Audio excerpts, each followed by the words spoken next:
बांग्लादेश की internal government और head professor Mohammad Younis को इस समय अमेरिका का फुल सपोर्ट मिल रहा है। इसमें कोई भी शक नहीं है। हमने देखा है कि जब प्रोफेसर यूनिस अमेरिका गए थे तो वहाँ उनके साथ क्या क्या हुआ था। लेकिन अमेरिका के दम के ऊपर बांग्लादेश अब भारत को आंखें दिखा रहा है। अडानी ग्रुप ने जो बिजली बांग्लादेश को सप्लाई की थी उसकी पेमेंट क्लियर करने के बजाय अब उल्टा बांग्लादेश भारत के ऊपर ही आरोप लगाते हुए भारत को धमकी देना स्टार्ट हो गया है। ये तो हम कई बार डिस्कस कर चुके हैं कि बांग्लादेश की सरकार ने अडानी ग्रुप को $846 मिलियन की पेमेंट करनी है, जो आज की डेट में बाकी है और वो नहीं कर रहे हैं। अडानी ग्रुप ने बांग्लादेश की सरकार को 7 नवंबर की डेडलाइन दी है और कहा है अगर 7 नवंबर तक सारे पैसे ट्रांसफ़र नहीं हुए तो फिर अडानी ग्रुप बांग्लादेश जाने वाली सारी इलेक्ट्रिसिटी पूरी तरह से रोक देगा। अब इस बीच बांग्लादेश सरकार ने क्या किया कि अडानी ग्रुप को पेमेंट क्लियर करने के बजाय उल्टा भारत और अडानी ग्रुप के ऊपर ही आरोप लगाना शुरू कर दिया।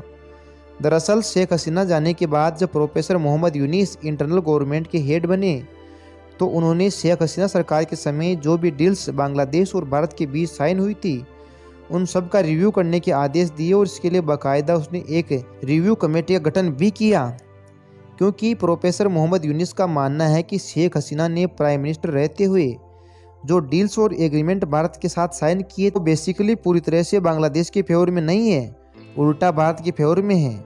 उसमें करप्शन की आशंका है। इसलिए रिव्यू कमेटी का काम है सारी डील्स को एक बार फिर से चेक करना, सारी टर्म्स और कंडीशन को दोबारा रिव्यू करना, ताकि अगर उसमें बदलाव की कोई ज़रूरत हो तो फिर वह कर सके या फिर भारत के साथ उन सारे एग्रीमेंट को रद्द कर दिया जाए। अब जब बाकी की डील्स का रिव्यू किया जा रहा है तो उसमें अडानी ग्रुप और बांग्लादेश पावर डेवलपमेंट बोर्ड का एग्रीमेंट भी शामिल है, जो कि साल 2017 में साइन हुआ। इस एग्रीमेंट के तहत अडानी ग्रुप को 25 सालों तक बांग्लादेश को इलेक्ट्रिसिटी सप्लाई करने का कॉन्ट्रैक्ट मिला था। अब ये जो डील शेख हसीना गवर्नमेंट के समय में हुई थी, इसको लेकर बांग्लादेश की सरकार की रिव्यू कमेटी ने भारत और अडानी ग्रुप के ऊपर काफ़ी सारे आरोप लगाए हैं। बांग्लादेश ने कहा है कि ये डील पूरी तरह से वन साइडेड डील है, यानी कि एक तरफा डील है और ये भारत के फेवर में है। यह भारत को और अडानी ग्रुप को ही फायदा पहुंचा रही है। अडानी ग्रुप को ये एग्रीमेंट बिना किसी कंपीटिंग बिडिंग की दे दिया गया, यानी कि टेंडर निकालकर कोई भी बिडिंग प्रोसेस नहीं करवाया गया ताकि सबसे कम प्राइस वाले सप्लायर को चुना जाता। इसके लिए शेख हसीना सरकार ने संविधान में संशोधन करके जल्दबाजी में ये डील साइन की। इसके जवाब में अडानी ग्रुप ने कहा है कि भारत 2017 में जब ये डील साइन हुई थी उस समय बांग्लादेश में और कोई भी पावर प्लांट ऑपरेशनल नहीं था। आज बेशक वहां पर 2-3 पावर प्लांट ऑपरेशनल है, लेकिन उस समय बांग्लादेश की सरकार के पास और कोई विकल्प नहीं था और बिजली की काफ़ी शॉर्टेज चल रही थी। अगला आरोप बांग्लादेश ने लगाया है कि अडानी ग्रुप ने बांग्लादेश को सप्लाई की जाने वाली इलेक्ट्रिसिटी की कीमतें काफ़ी ज़्यादा बढ़ा दी है।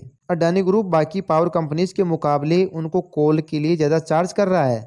बाकी दो कंपनीज जहां $75 और $80 चार्ज कर रही है, वहीं अडानी ग्रुप $96 चार्ज कर रहा है, जो कि 15 से 20 ज़्यादा है, जिसके कारण बांग्लादेश को सप्लाई होने वाली इलेक्ट्रिसिटी की कीमतें काफ़ी बढ़ रही है। डील में इस प्राइस हाइक को रोकने के लिए कोई भी सख्त प्रावधान नहीं है। इसी वजह से बांग्लादेश की सरकार की इलेक्ट्रिसिटी के बिल लगातार बढ़ते जा रहे हैं और सरकार दबाव में आ रही है। इसके जवाब में अडानी ग्रुप ने कहा कि वो ऑस्ट्रेलिया और इंडोनेशिया कोल्ड प्राइस इंडेक्स के आधार पर ही उनको कोल प्राइस चार्ज कर रहा है, जो कि इंटरनेशनल स्टैंडर्ड के मुताबिक है। यह कोई भारत का स्टैंडर्ड नहीं है, इसलिए कोल प्राइजेस के सारे आरोप ये पूरी तरह से बैलेंसेज हैं। तीसरा आरोप बांग्लादेश की सरकार ने लगाया कि अडानी ग्रुप बांग्लादेश की कंडीशन समझ नहीं रहा है और पेंडिंग पेमेंट को लेकर उसके ऊपर अंडू प्रेशर डाल रहा है, यानी कि इलेक्ट्रिसिटी सप्लाई आदि काट लेना या फिर पूरी बिजली काटने की धमकी देना। ये करके अडानी ग्रुप उनके साथ गलत कर रहा है। चौथा आरोप बांग्लादेश की रिव्यू कमेटी ने यह भी लगाया है कि जैसे ही बांग्लादेश में शेख हसीना की सरकार गिरी उसके तुरंत बाद अडानी ग्रुप ने अपनी बिजली के लिए भारत के अंदर अल्टरनेटिव मार्केट ढूंढना स्टार्ट कर दिया, ताकि अगर बांग्लादेश की नई सरकार ये डील कैंसिल करती है तो उनकी इलेक्ट्रिसिटी वेस्ट ना हो और वह इसको दूसरी पार्टी को बेच पाए। इसके साथ ही बांग्लादेश की रिव्यू कमेटी ने अडानी ग्रुप के साथ इस पावर परचेस एग्रीमेंट को पूरी तरह से कैंसिल करने की भी धमकी दी है और कहा है कि अगर अडानी ग्रुप बांग्लादेश को इसी तरह से ब्लैकमेल करता रहा तो उसके पास इस डील को कैंसिल करके रद्द करने का ऑप्शन मौजूद है। बांग्लादेश की सरकार ने पहले जो 2 आरोप लगाए थे उनके जवाब तो अडानी ग्रुप ने दे दिए है, लेकिन जो बाकी के 3 आरोप है यह पूरी तरह से बेसलेस आरोप है। अब देखना ये होगा कि क्या बांग्लादेश 7 नवंबर से पहले पहले पेमेंट क्लियर करता है या फिर नहीं, या फिर अडानी ग्रुप बांग्लादेश की बिजली को काट देगा, क्योंकि अडानी ग्रुप ने तो खैर अपने लिए नए कस्टमर ऑलरेडी ढूंढ लिए हैं।